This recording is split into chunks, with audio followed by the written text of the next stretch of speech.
আমার পেছনে থাকা এই বাড়িটি বাংলাদেশের ইতিহাসে একসময় বিরোধী রাজনীতির আঁতুড়ঘর হিসেবে পরিচিত ছিল।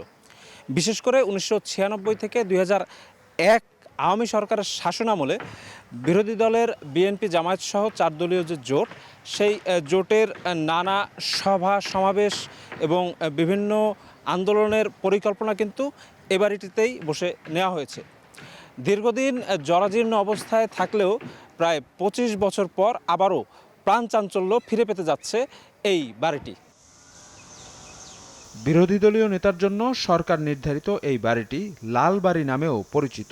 2.5 একর জায়গা নিয়ে মূলত ব্রিটিশ সরকারের কর্মকর্তাদের জন্য এ বাড়িটি নির্মাণ করা হয়েছিল। কালের পরিক্রমায় শেখ হাসিনা এবং বেগম খালেদা জিয়াও এ বাড়ির বাসিন্দা হয়েছিলেন।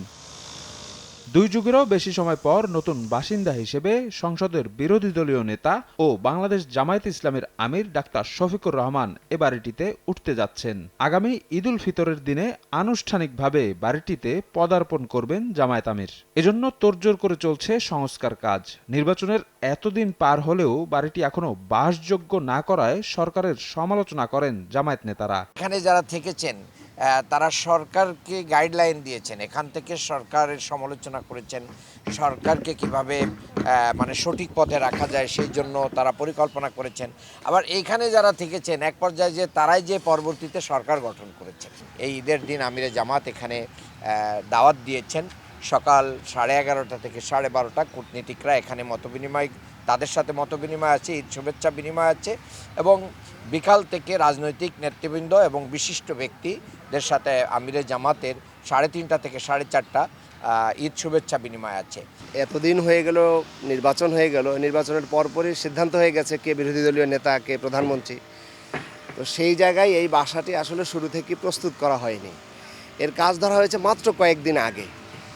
তো এটা আমি মনে করব যে যারা এর দায়িত্বে আছেন, রক্ষণাবেক্ষণের দায়িত্বে আছেন বা সরকারের যারা কর্তা ব্যক্তিরা রয়েছেন, তাদেরও এই ব্যাপারে সরকারি দল এবং বিরোধী দলের যে একটা ব্যালেন্স করার যে একটা বিষয় ছিল, সেটা করা উচিত ছিল। এখনও প্রস্তুত হয়নি, এখনও ঘরের রঙের কাজ চলছে, এখনও ধোয়া মোছার কাজ চলছে, দরজাগুলো এখনও পুরোপুরি ঠিক হয়নি।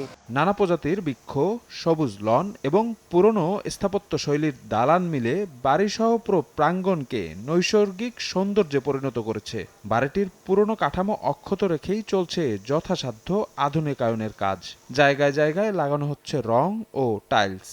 এই বাড়িটির সিলিংয়ে এখনও কিন্তু সেই পুরনো দিনের যে কাঠের অবয়ব সেটি স্থির রাখা হয়েছে এবং এই পুরো বাড়িটির যে সিলিং সেটি কিন্তু কাঠের অবয়বের উপরে দাঁড়িয়ে আছে।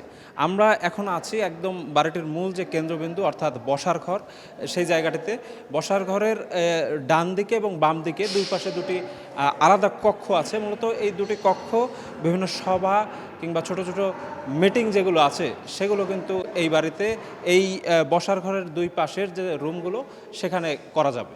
দীর্ঘদিন কোনো বিরোধী দলীয় নেতা না থাকলেও বাড়িটির রক্ষণাবেক্ষণের দায়িত্বে ছিলেন সরকারের একাধিক কর্মচারী। নতুন বাসিন্দার আগমনের খবরে উচ্ছ্বসিত তারাও। 25-30 বছর ধরে খালি আমরা বাড়িটা পাহারাদার রাখতেছি, এখন আমাদের কাছে খুব ভালো লাগতেছে। 10-12 বছর ধরে স্যার আমি পান্না মেরে এই বাড়ি সাফ করে রাখি, এতদিন কোনো সময় মিশিয়ে নেই। বাড়িটি রক্ষণাবেক্ষণ এবং সংস্কারের দায়িত্বে থাকা সংশ্লিষ্টদের দাবি, ঈদের আগেই ব্যবহার উপযোগী করা হবে বাড়িটি। যেহেতু আমাদের ঈদের সামনে রেখে সময় একেবারেই কম, আমরা এই জন্য ঈদের পরে অবশিষ্ট সংস্কার কাজ করব। এখন যতটুকু না করলেই নয়, যেমন বিল্ডিংয়ের ভিতরে আমরা রং করে দরজা জানালাগুলো ঠিক করে বাথরুমগুলো সব ওকে করে দিচ্ছি, যাতে ঈদের দিন উনি স্বাচ্ছন্দ্যে কাজগুলো করে নিতে পারেন এবং অনুষ্ঠান যাতে সফল করতে পারেন।